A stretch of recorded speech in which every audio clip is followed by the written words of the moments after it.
آقا از این ما اومدیم زیر این پل.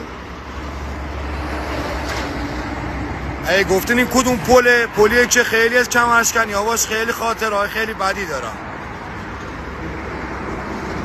بذار ببینیم این دو داری 600 تو چه زاویه رد میشه.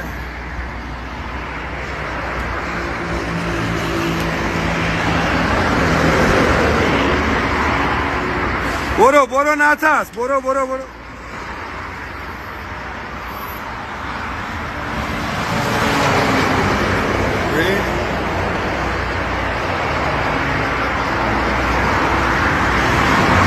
داداش برو.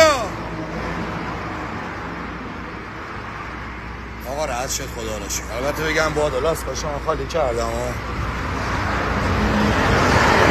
یه مقدار بادش خالی کردیم که رد شد. آقا این پل سرا فرودگاه همکار